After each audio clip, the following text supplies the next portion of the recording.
Jesus Cristo é o Senhor no céu,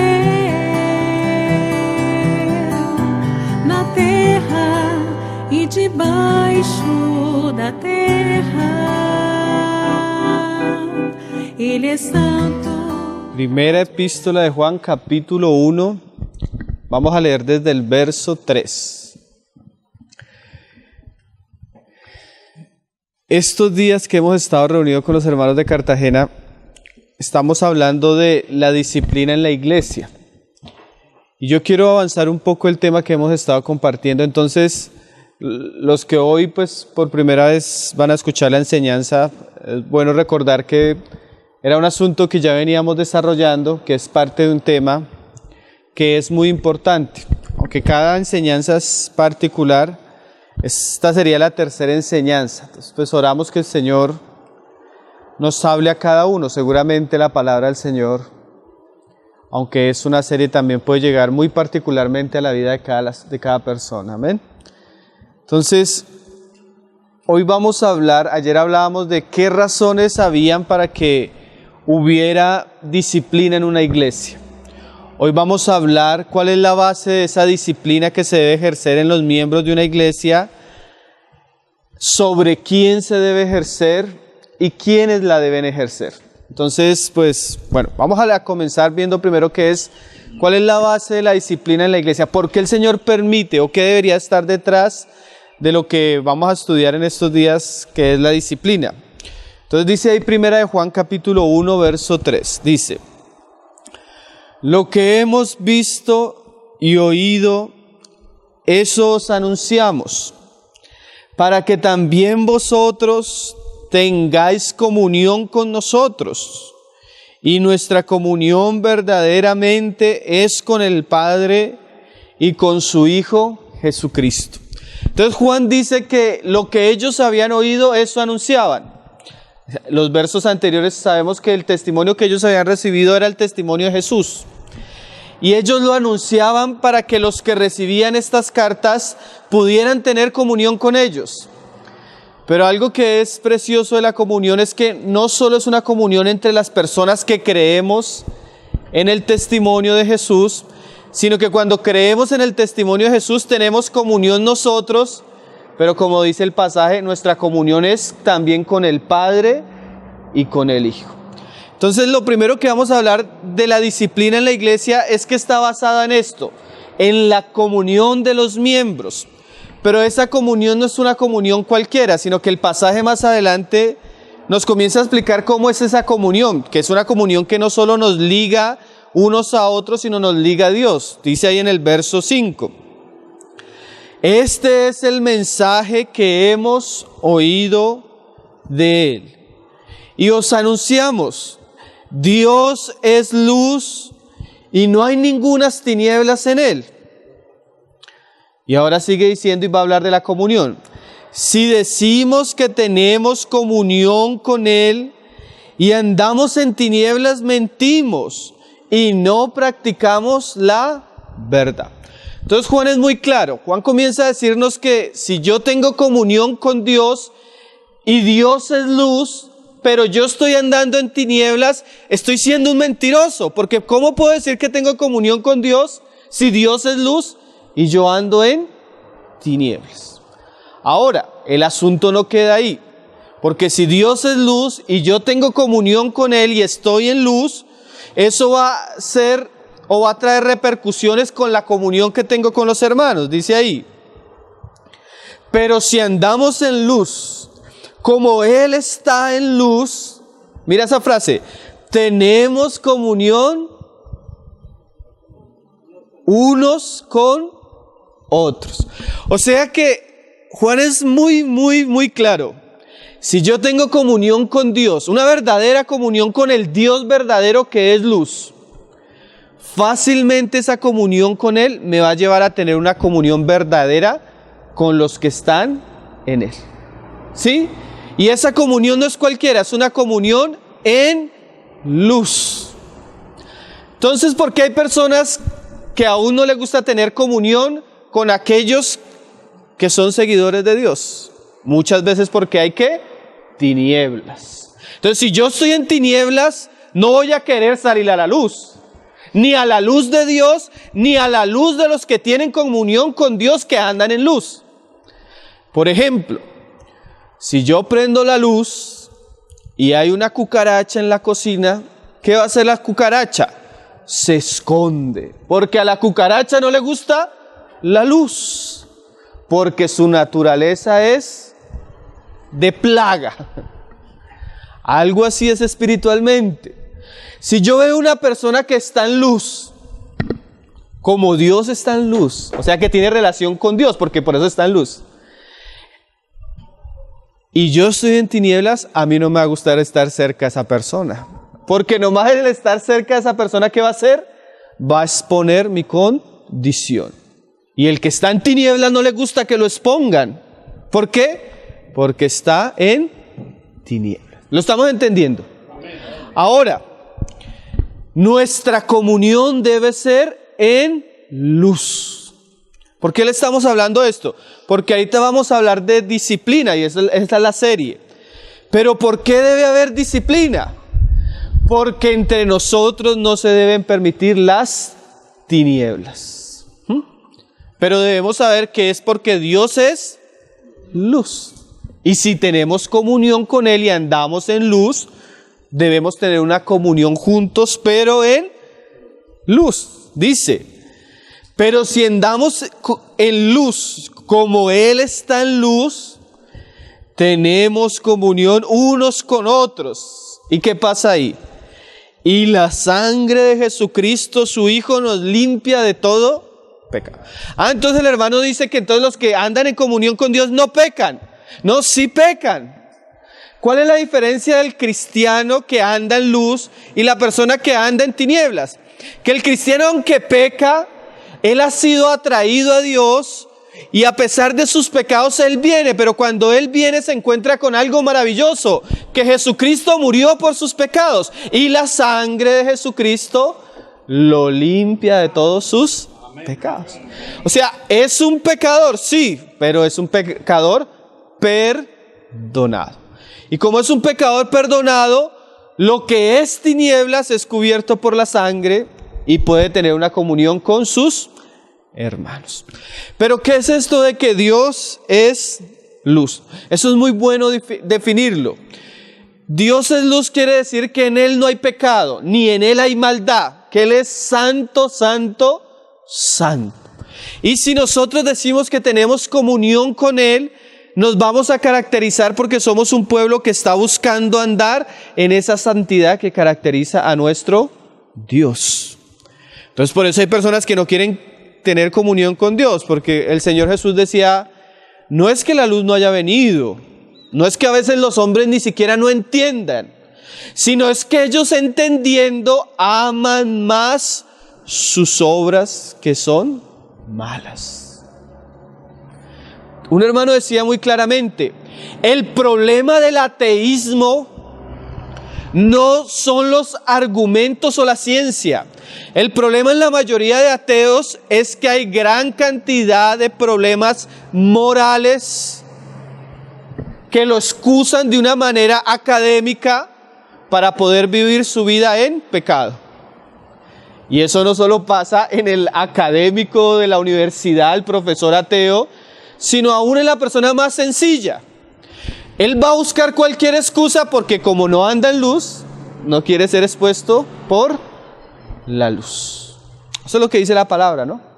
¿Y cuán cierto eso es en la práctica? ¿Por qué no nos gustan los cristianos o por qué no nos gusta la palabra de Dios?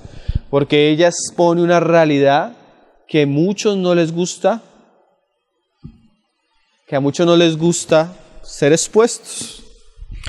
Pero la iglesia es un pueblo que debe caracterizarse porque tiene una comunión en luz. Vamos a ver eso en el aspecto práctico, cómo era importante para la iglesia en el primer siglo, la iglesia a la que le escriben los apóstoles. Entonces vamos a leer otros pasajes. Vamos a ir al libro de Hechos. Hechos 19, verso 18. ¿Por qué estamos resaltando esto? Porque una iglesia que no anda en luz es una iglesia que no tiene comunión con Dios. Entonces, una iglesia que no tiene comunión con Dios, aunque sea una reunión de personas, puede llegar a ser la sinagoga de Satanás. Lo que diferencia al pueblo de Dios es que anda en luz. Y por eso tienen comunión unos con los otros. Y por eso es que vamos a hablar de disciplina, porque estamos en luz. Tan importante esto era para las iglesias en el primer siglo, que vamos a ver el caso de cuando una persona va a llegar a la iglesia. En este caso es la historia del apóstol Pablo. Y cuando él va a llegar a la iglesia sucede algo muy interesante, que a veces nosotros lo pasamos un poco desapercibidos porque no entendemos el principio de comunión en la luz. Entonces vamos a ir a Hechos 19, verso 18. Antes de ver el caso de Pablo el apóstol, vamos a ver el caso de la iglesia en Éfeso. Una iglesia donde Dios estaba haciendo una obra maravillosa. Las personas se estaban convirtiendo por montones. Y mira lo que pasó. Entonces vamos a leerlo. Lo tienen en el verso 18. Dice: y muchos de los que habían creído venían confesando y dando cuenta de sus hechos. Asimismo, muchos de los que habían practicado la magia trajeron los libros y los quemaron delante de todos. Y hecha la cuenta de su precio, hallaron que era 50,000 piezas de plata. Así crecía y prevalecía poderosamente la palabra del Señor. Entonces mira lo que está sucediendo. Pablo llega a la ciudad de Éfeso, comienza a predicar en la ciudad de Éfeso y las personas comienzan a convertirse, pero ahora ellos comienzan a participar de lo que es la vida de la iglesia. Pero mira el ingrediente, como una persona que está en tinieblas comienza a pasar a la comunión de la luz de los hijos de Dios. Mira lo que dice el pasaje, vuélvalo a leer. Dice: y muchos de los que habían creído venían. Ahora, podemos decir que ahora estos son hijos de luz. ¿Y qué hacen los hijos de luz? Se acercan a la luz. El que es de la luz se acerca a la luz. El que es tinieblas, como decíamos, cuando viene la luz, se esconde. Se esconde, no le gusta la luz. No le gusta ser expuesto a la luz. Pero los que son de luz, ¿qué hacen? Vienen. ¿A dónde? A donde está la comunión de los hijos de Dios y la luz de Dios. Pero mira lo que pasaba. Y dice: confesando y dando cuenta de sus hechos. Esto es muy precioso. Gracias. Esto es muy precioso, hermano. Esto es muy importante. La iglesia nunca puede perder estos detalles de lo que es la comunión como hijos de Dios. Cuando Dios está haciendo algo genuino en la vida de una persona, lo espontáneo es que esa persona salga a la luz. ¿Cómo va a salir a la luz? Llega a la reunión, en este caso, ¿no? Llegan a la reunión y los hermanos comienzan a decir: hermanos, yo hacía esto, y ahora que he escuchado el evangelio, me he dado cuenta de mis pecados. Le era infiel a mi esposa, era un borracho. Ustedes no me están pidiendo que se los cuente, pero el que es de la luz, saca la luz y confiesa. El que es de las tinieblas, no, se esconde. Pero el que es de la luz, ¿qué pasa? Confiesa. ¿Por qué? Porque él está buscando tener comunión con un Dios que es luz. Y como él es luz, para Dios no hay nada oculto. Y él quiere que los que estemos en comunión con él, comencemos a aprender a salir a la luz. ¿Y por qué la iglesia debe saber esto? Porque la comunión, como les decía ahorita, la iglesia es una comunión en luz. ¿Qué quiere decir esto? Que en la iglesia se debe propiciar un ambiente de comunión donde la realidad de sus miembros sea conocida. No podemos ser personas que tengamos una vida secreta, ¿sí? Sino somos personas que estamos llamadas a tener comunión, ¿pero en qué? En luz. Eso es lo que el pasaje nos está diciendo, ¿no? Y eso era lo que espontáneamente hacía el Espíritu en las personas que genuinamente se estaban convirtiendo. Mira lo tremendo, dice que dando cuenta de sus hechos. De aquí cuando que nosotros le damos cuenta de nuestros hechos a alguien. Era mi vida, era lo que yo quería. Yo hacía lo que a mí me parecía, le gustaran a las personas o no. Pero eso era porque estaba ¿en qué? En tinieblas. Ahora que estoy en luz, no. Porque Dios es luz. Y si estoy en comunión con Él, voy a buscar la luz de Él y tener una comunión con los que también están en luz. Esto es muy importante porque acuérdense, hermano, esto es la base de la disciplina. El asunto es tan importante que nosotros como iglesia en algún lugar no deberíamos que llegue cualquier persona y esté cualquier persona y participe cualquier persona sin que conozcamos lo que Dios está haciendo en su vida. Esto es muy importante, hermano. O sea, a veces nosotros tenemos reuniones que son muy abiertas y es bueno que las personas vengan y escuchen. Pero cuando yo veo que una persona está frecuentando las reuniones, yo debo preguntarme, y como iglesia debemos preguntarnos, ¿qué estará buscando la persona? Y no solo eso, cuando no sucede espontáneamente esto, nosotros deberíamos llamarnos y oye, qué bueno que nos visitas. ¿Qué ha hecho Dios en tu vida? ¿Has conocido a Cristo? ¿Qué ha pasado? ¿El tiempo que te estás reuniendo ha cambiado tu vida? ¿Por qué? Porque eso es comunión en luz. No es simplemente asistir a un lugar como íbamos a misa. Eso no es la vida de la iglesia, hermanos. Tanto que, miren el pasaje siguiente, el que les había dicho de Pablo. Ahí en el capítulo 9. Hechos 9, verso 10. Dice: había entonces en Damasco un discípulo llamado Ananías, a quien el Señor dijo en visión: Ananías, y él respondió: heme aquí, Señor. Y él le dijo: levántate y ve a la casa que se llama Derecha y busca en casa de Judas a uno que se llama Saulo, llamado Saulo, de Tarso, porque he aquí él ora. Y ha visto en visión a un varón llamado Ananías que entra y le pone las manos encima para que recobre la vista. Entonces Ananías respondió: Señor, he oído de muchos acerca de este hombre. ¿Cuántos males ha hecho a tus santos en Jerusalén? Y aún aquí tiene autoridad de los principales sacerdotes para prender a todos los que invocan tu nombre. Mira lo que pasa. Pablo se convierte en el camino y el Señor se le aparece a Pablo y le dice a Pablo: mira, va a venir un hombre, va a venir a orar por ti. Mientras tanto le habla también a ese hombre, Ananías. Ananías ve y hay un hombre llamado Saulo, y de una vez Ananías sabe quién es Saulo. Saulo era una persona muy conocida porque era un perseguidor de la iglesia. Y lo primero que Ananías le dice es: Señor. Es que Ananías no sabía que Dios era luz, pero no sabes que este es el que persigue y tiene aún poder ha prendido a tus hijos. O sea, ¿cómo lo vamos a recibir? Y es que imagínense, en una época de persecución, que el Señor nos diga: no, reciba a fulano, y todos sabemos que ese es el perseguidor. Entonces vamos a decir: no, Señor, ¿cómo? Pero entonces el Señor le habla a Ananías. Entonces le dice: no, recíbelo porque ese instrumento me es. Pero eso que pasó en Ananías no solo pasó en Ananías, sino pasó también en la iglesia en Jerusalén, que es el principio de tener comunión en luz. Mira lo que dice, hay unos pasajes más adelante.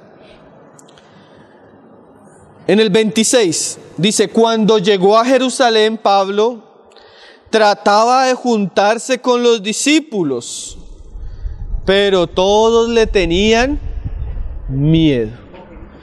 O sea que, aunque Pablo quería juntarse con los discípulos, parece ser que la comunión con la iglesia no era tan abierta. Eso es importante, hermanos. ¿Por qué no lo recibían a Pablo? Pues porque no sabían qué había pasado en la vida de Pablo. Mire este asunto, Claro, era una persona que sabían era peligrosa. Imagínense, póngase a pensar en una de estas. Viene una persona y sabemos que era un violador. Va a llegar a la reunión y usted tiene esposa, usted tiene hijos, usted tiene niñas. No, que fulano de tal viene. Entonces uno piensa, y está bien que pensemos, ¿le podemos recibir en la comunión? Claro que le podemos recibir en la comunión. ¿Cuándo? Cuando la persona está en luz. ¿Qué quiere decir eso? Cuando la persona por el Evangelio se ha arrepentido y ha creído.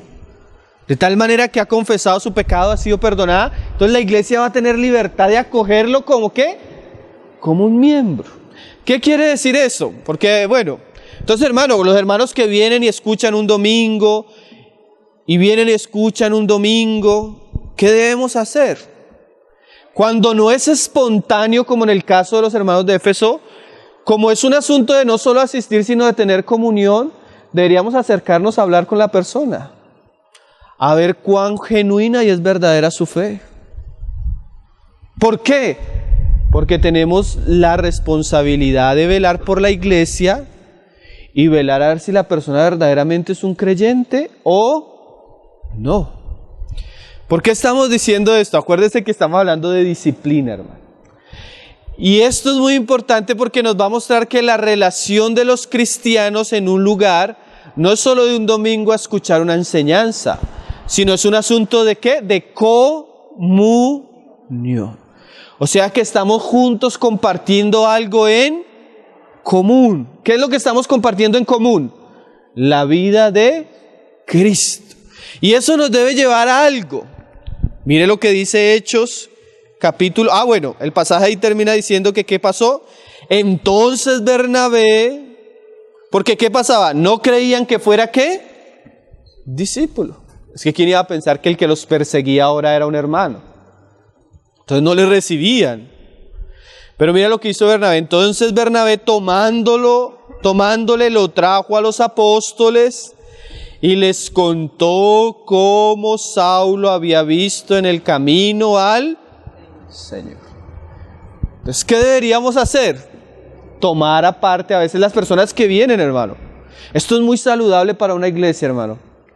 Los que están asistiendo a nuestras reuniones, en algún momento debemos tomarlos aparte, espontánea o deliberadamente. ¿Qué es eso? Oye, hermanito, qué bueno que nos estés acompañando porque te invitamos a almorzar hoy. Y así en medio del almuerzo comenzamos a preguntarle, bueno, ¿y qué ha hecho el Señor en tu vida? ¿De dónde vienes? ¿Eres casado? ¿Soltero? ¿Tienes hijos? ¿Divorcio? ¿Qué de tu vida? ¿Por qué? Porque no podemos ser ingenuos en la comunión, hermanos. Nuestra comunión no puede ser ingenua. ¿Es en qué? En luz. A sabiendas de que tal vez nos encontramos con cosas tremendas.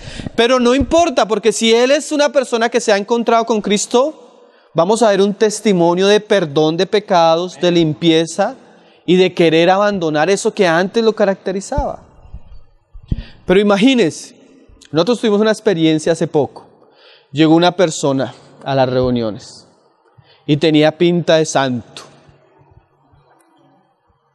1 mes, 2 meses, comenzó a enamorar a una hermana. Y todos decíamos, no, es un buen hermano. Enamoró a la hermana.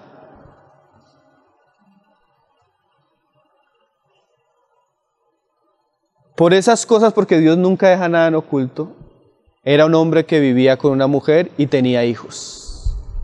Pero nadie sabía. Llegó a la iglesia y comenzó a enamorar a la hermana. Engañó a la hermana. Se llevó a la hermana. Y muchos al comienzo le dieron el aval, porque no sabíamos quién era. Entonces la comunión, hermanos, no puede ser una comunión ingenua.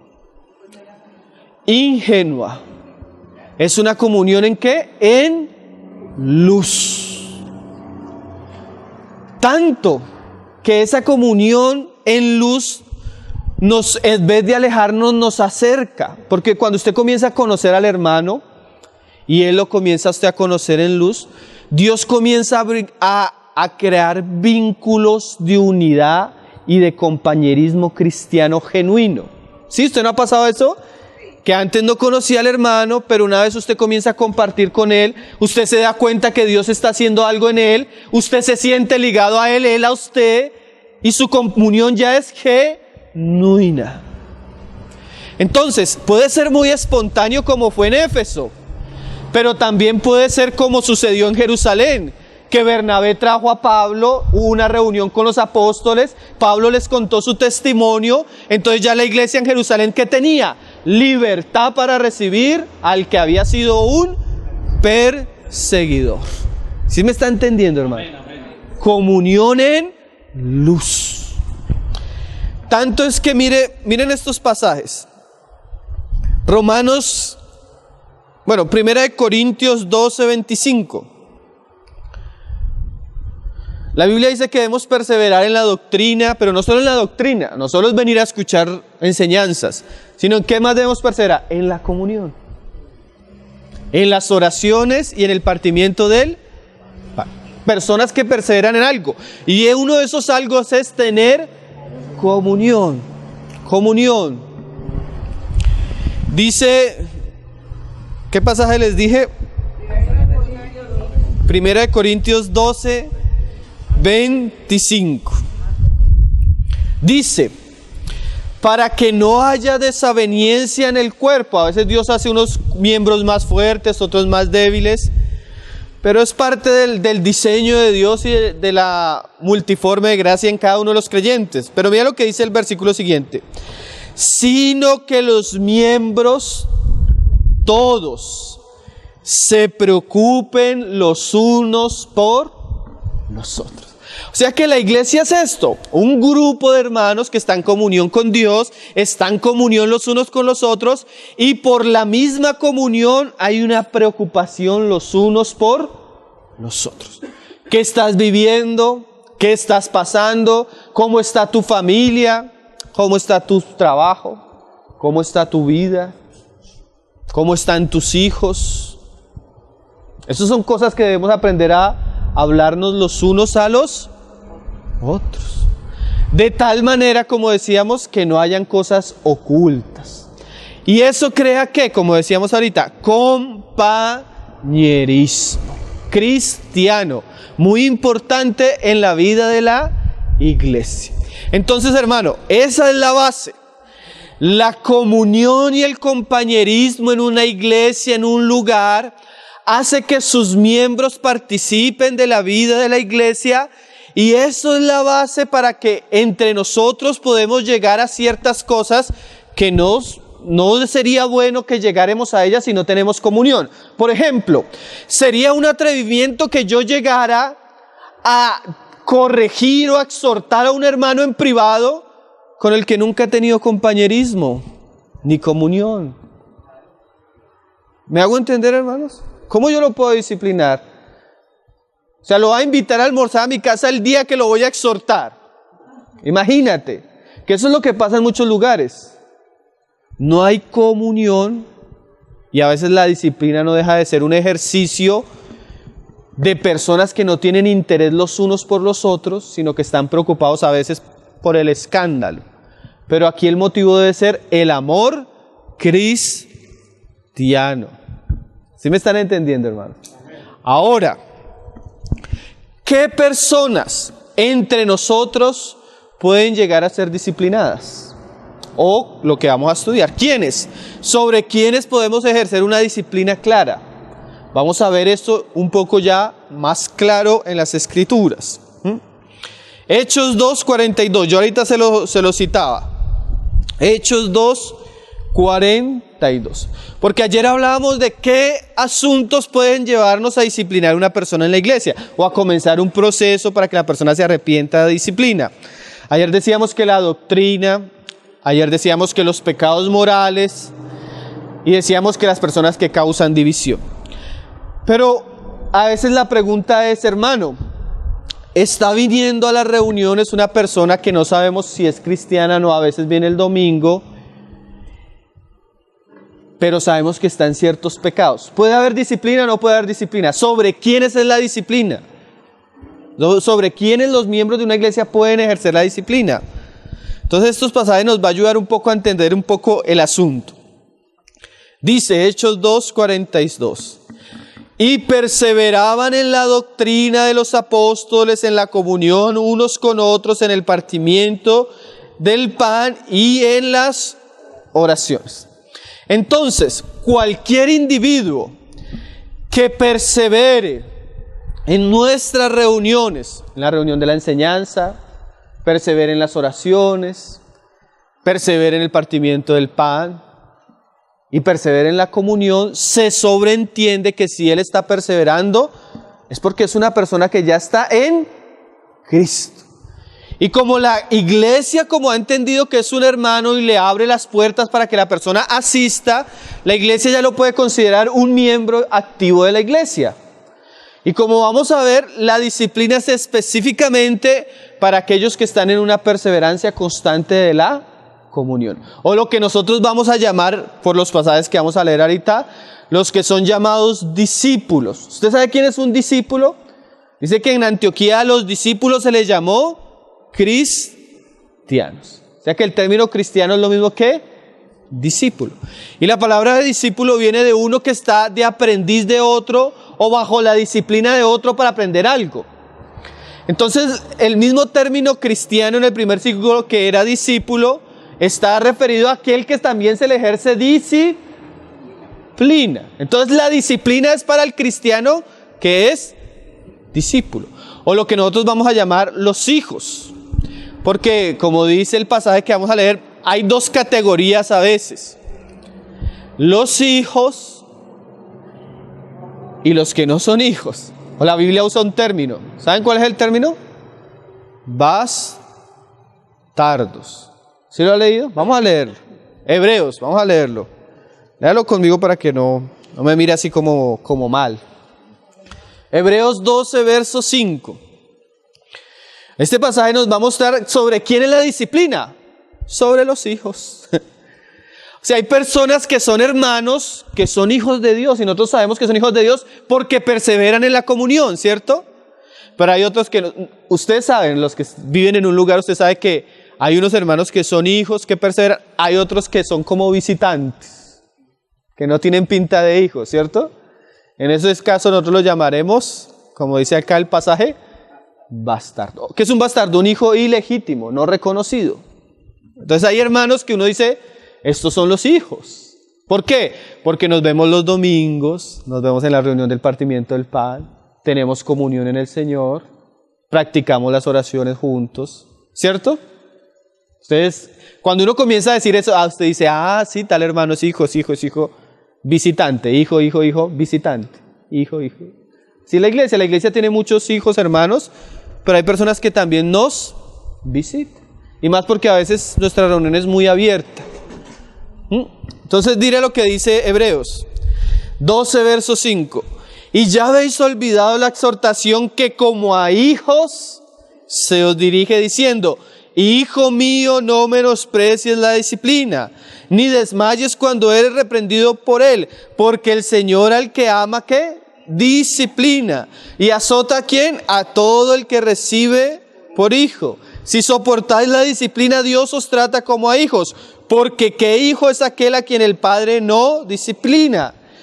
Pero si se os deja sin disciplina, de la cual todos han sido participantes, entonces sois bastardos y no hijos. Entonces, la disciplina en una iglesia local se debe ejercer sobre los hijos. Hay personas sobre las cuales definitivamente, imagínate, está la familia que son creyentes, pero entonces la hermana trajo a la hermana en la carne que no es creyente. Y nosotros sabemos que la hermana en la carne vive con un hombre que no está casada, le es infiel a ese hombre que no está casada y tiene problemas con la borrachera y llega a la reunión. pues yo no la voy a poder disciplinar porque no es hija. Es que visitante.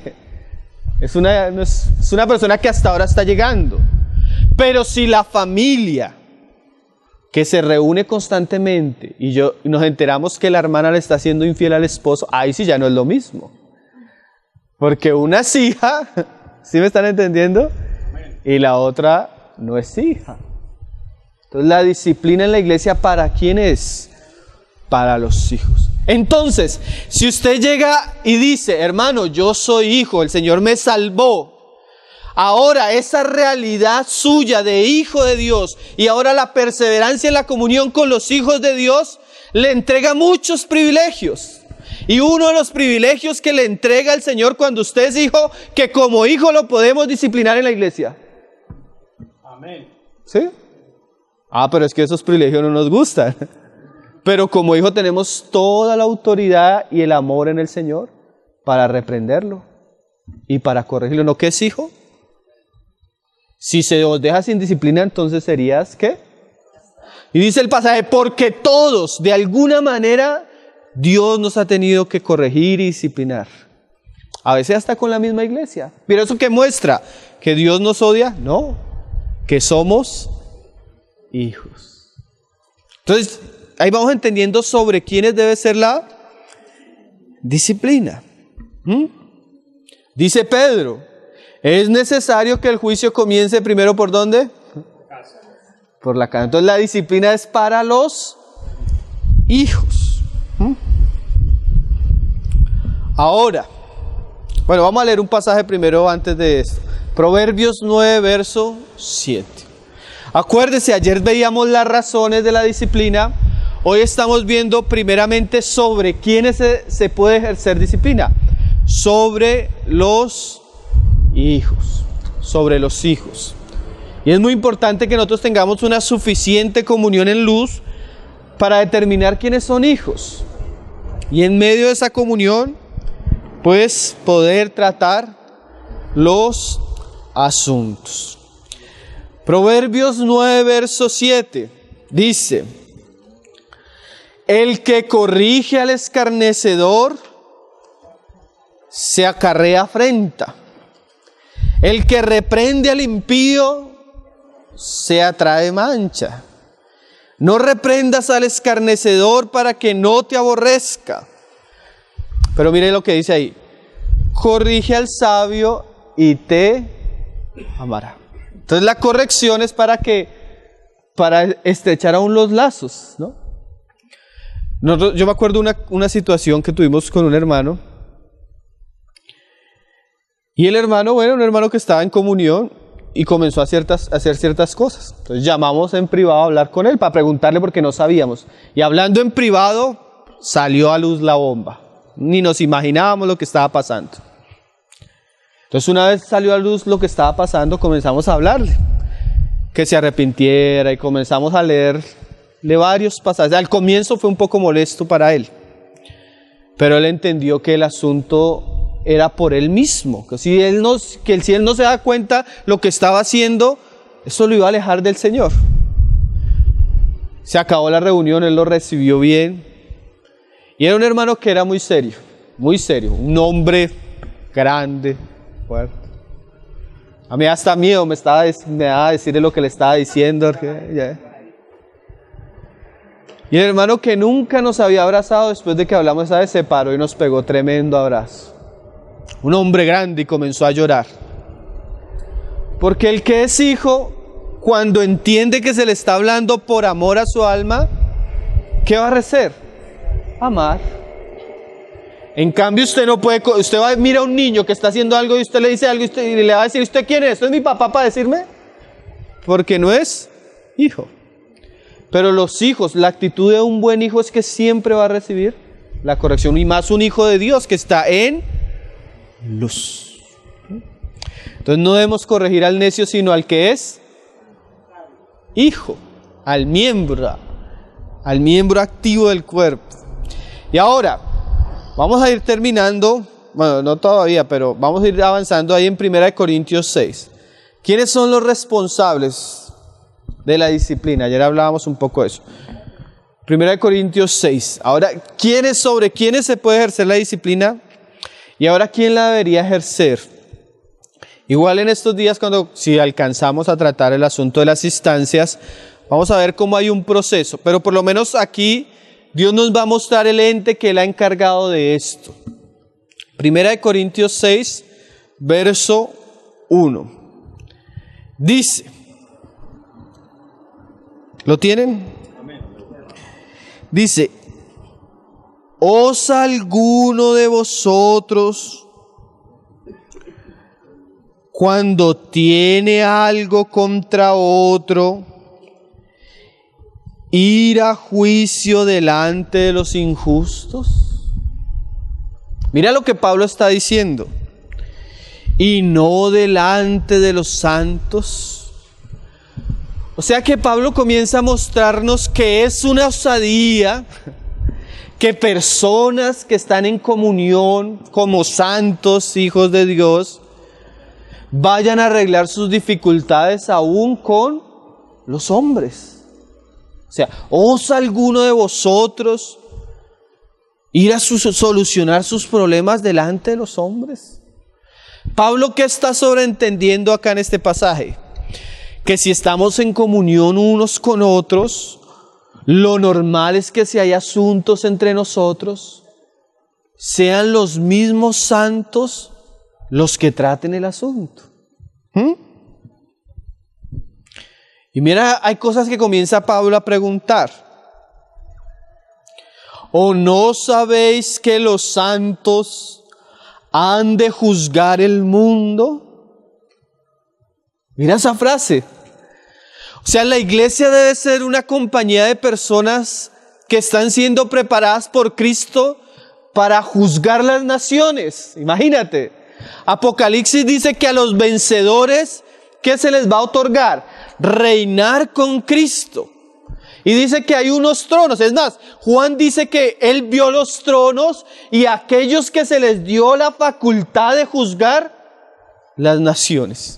Imagínate lo tremendo. Cristianos que en un ambiente sencillo de vida e iglesia están siendo preparados para reinar con Cristo. Pero entonces sucede un problema en la iglesia, entonces comienza el uno al otro a tirarse la toalla. No, mire, hable usted con él. No hable usted con él. No. Y en últimas no tratamos el asunto, ¿por qué? Lo que hablábamos en estos días. Por temor a los hombres, temor a las dificultades. Oye, hermano, eso es un pecado en la iglesia.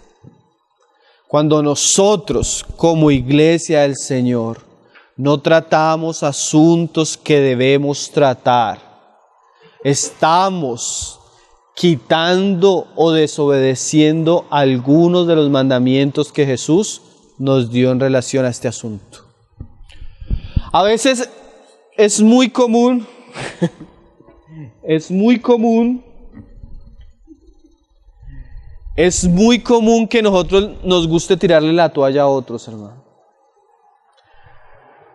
Y más uno cuando a veces llega, yo hace poco estaba en un lugar. Entonces se acabó la enseñanza y me llamaron los hermanos para el lugar. Y era que había muchos problemas en los matrimonios. Problemas, si podemos decir así, ni siquiera eran problemas en los matrimonios, problema de que los hermanos no se habían casado. Hermano, necesitamos que hable con estas parejas de la iglesia. Entonces yo le pregunto a los hermanos, yo ni los conozco. ¿Usted cómo me va a poner en esa si ni los conozco, hermano? Me hago entender, hermano, o sea, yo les puedo aconsejar a ustedes qué pueden hacer, pero en última los que tienen que tomar la batuta son ustedes. No, hermano, mejor no. Y le digo, hermano, ponte tú a pensar el mal que tú le estás haciendo a los jóvenes de la iglesia. Una iglesia grande con muchos jóvenes. El día de mañana llega un hombre a rejuntarse con tu hija y el hombre va a decir, no, pero ¿para qué matrimonio? Tú le vas a decir, no necesitas casarte. Entonces tu hija comienza a voltear a mirar, ¿y por qué los hermanos están viviendo sin casarse? ¿Por qué ellos están viviendo sin casarse? Ay, hermano, es que qué molestia decirle, no, pero es que es por el bien, no que están pecando. ¿Sí me estoy haciendo entender, hermano? Pero a veces la iglesia que debería tomar la iniciativa de tratar ciertos asuntos no lo hace, hermanos. Y eso es pecado. Claro, hay casos. Por ejemplo, estábamos en una ciudad donde el caso, imagínate este caso. Ella aparecía en el registro de nacimiento de sexo masculino. Entonces cuando se fueron a casar, pues no podían porque ella aparecía como hombre. Imagínate lo terrible. Entonces duraron un poco de tiempo y vivía por allá en un pueblo donde aparece el registrador una vez a la semana y un tremendo problema. Entonces uno entiende que hay una dificultad. Pero lo normal es que nosotros comencemos a poner orden en la casa de Dios, porque la casa de Dios debe andar en luz. ¿Cuándo no se puede? Pues cuando es una persona que nos visita y no es hijo, pero si es hijo, debe haber luz. Mira lo que sigue diciendo Pablo. O esta es la otra, un ejemplo. Primero el ejemplo de la iglesia que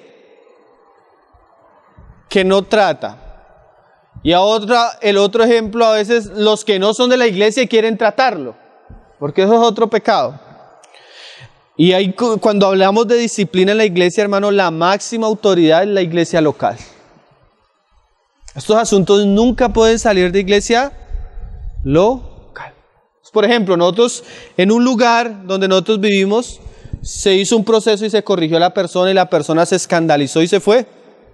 No aceptó la disciplina de la iglesia. Entonces llega un hermano por allá de otra ciudad. Hermano, nosotros sí aceptamos el asunto. Lo tremendo, hermano, es que la máxima autoridad en este asunto es la iglesia local. ¿Cómo ustedes van a aceptar un asunto que ni conocen? ¿Sí me estoy haciendo entender, hermanos? Es la iglesia local que vive con las personas, que trata el asunto personalmente, después con testigos y después como iglesia.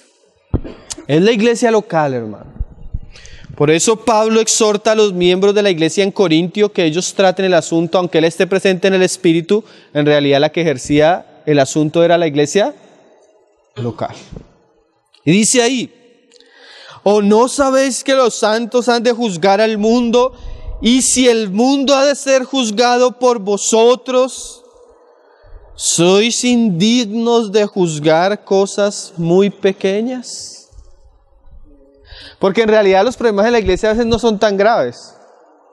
Generalmente problemas de matrimonio, o en este caso problemas de negocios entre los hermanos, o a veces problemas de moralidad,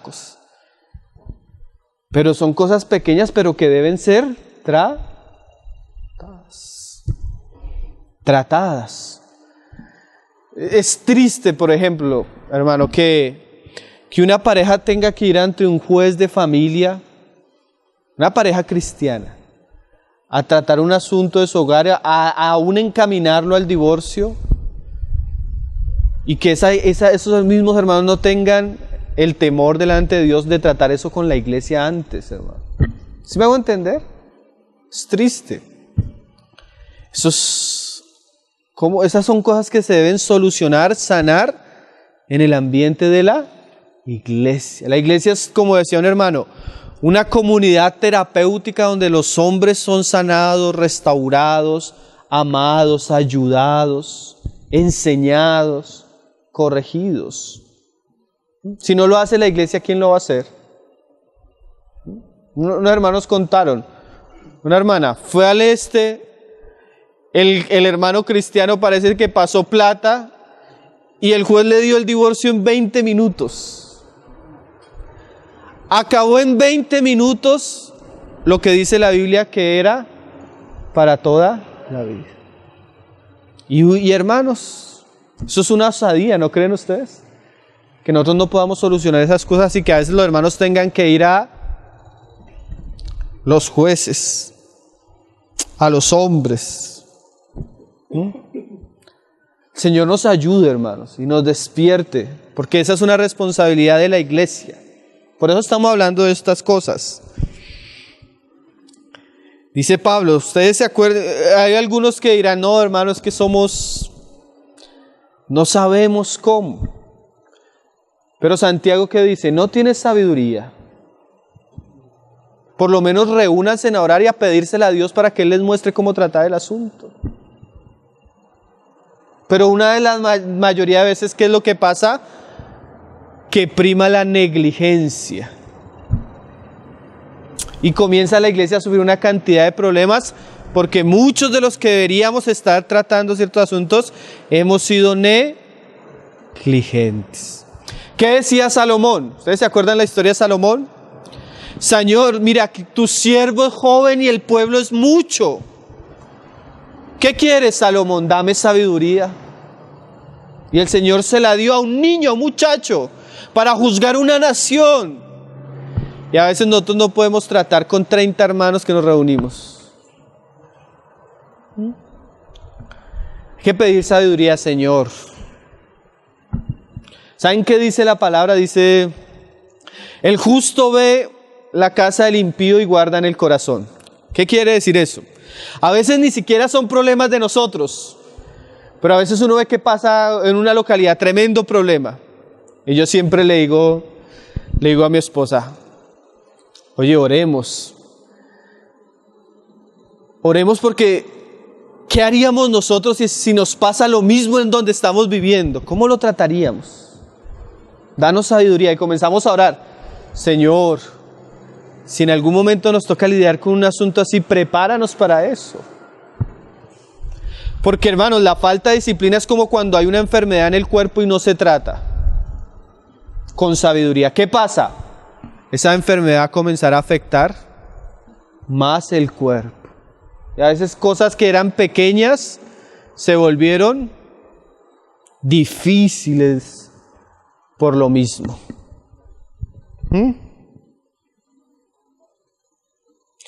Y también cuando alguien nos diga, que esto también es muy importante, pero ¿quién es usted digno para venir a decirnos? Ya como miembros del cuerpo de Cristo, todos tenemos una dignidad como hermanos, para podernos someter los unos a los otros. Cuando una persona acepta reunirse con los hermanos, debe aprender a estar en sujeción a todos. Entonces, ¿quién nos da la dignidad? No somos nosotros, sino es Cristo mismo. Señor nos ayude. Yo no sé si ustedes me van a querer después de las enseñanzas de estos días, hermano. Ayer pensaba, ¿será que me va a tocar regresarme a Bogotá antes de tiempo? Señor nos ayude. Dice, ahí en el verso 3, ¿o no sabéis que hemos de juzgar a los ángeles? Imagínate que algún día la iglesia va a tener ese pasaje, a los mismos ángeles, no solo las naciones, sino los mismos ángeles van a pasar por el juicio de la iglesia. Y a veces, como dijo un hermano, es que yo mando. Y le dice el otro, usted no manda ni en su casa. Y a veces es verdad, hermanos. A veces ni a nuestros hijos, ni nuestra esposa a veces.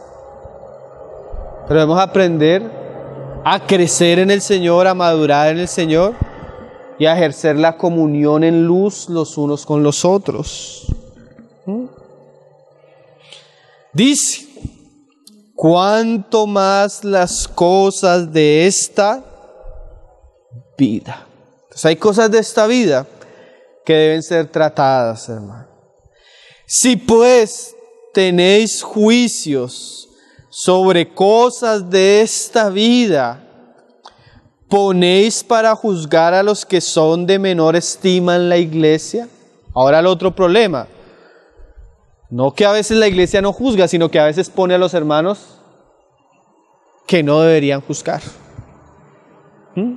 Esto, cuando comencemos a ver el proceso, generalmente, como preguntaba la hermana ayer, puede comenzar con cualquier hermano, pero deben ser en realidad los hermanos de estima los que traten el asunto.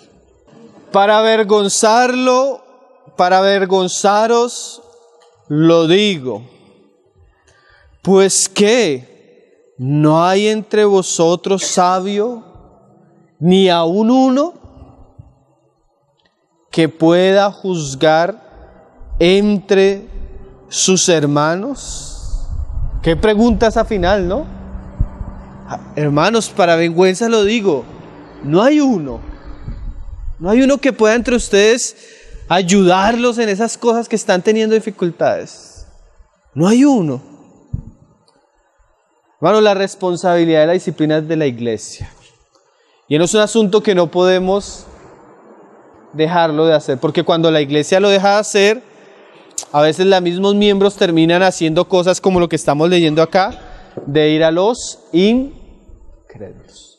Entonces hoy seguimos avanzando, no avanzamos mucho, pero por lo menos vimos cuál es la base de la disciplina, que es la comunión en luz. Lo segundo, vimos sobre quiénes se debe ejercer la disciplina, que son los hijos. Y comenzamos ya a ver a quién le toca el asunto, a la iglesia misma. El Señor permita que de pronto podamos seguir tratándolo, y lo pronto que vamos a ver es qué instancias y de qué manera se debe ejercer la disciplina. Pero el Señor nos ayude, nos despierte. Y bueno, Jesús dijo un día: el que me ama mis mandamientos guarda. Y parte de los muchos mandamientos que tenemos en las Escrituras, o uno de los mandamientos que tenemos en las Escrituras, es este. El Señor nos ayude a, por amor a Él, como decíamos un día, por amor a la iglesia, a los hermanos, comenzar a aprender y a ser sabios y entendidos en este asunto. Vamos a orar, hermanos. Vamos a darle gracias al Señor y bueno, y pedirle que nos siga ayudando. Padre, te damos gracias, Señor, por este tiempo de comunión que tú nos permites tener, Señor, por lo que tú estás haciendo en nosotros, por lo que tú estás haciendo en nuestra vida, y no solo por eso, sino por lo que tú quieres hacer en tu iglesia, Señor. Oramos, Señor, que aquello que tú dijiste que ibas a hacer, que tú ibas a edificar tu iglesia, Señor, pueda suceder en medio nuestro, Señor. Concédenos crecer, concédenos madurar, concédenos ser edificados, Señor, los unos a los otros por medio de tu palabra, Señor. Te pedimos que tú la guardes en nuestro corazón, que nos ayudes, Señor, y que realmente tú, Señor, vayas conduciendo a tu pueblo para que todos juntos podamos llegar a la estatura del varón perfecto, Señor, a la estatura de Cristo Jesús. Danos sabiduría, Señor, para que en el momento en que tú pongas responsabilidades sobre nosotros, Señor, podamos hacerlas de la mejor manera, honrándote, Señor, pero también sirviendo a nuestros hermanos, Señor, con todo amor, con toda sabiduría, pero también con todo equilibrio y justicia, Padre. Te lo pedimos, Señor, en el nombre de tu Hijo Jesucristo, Señor.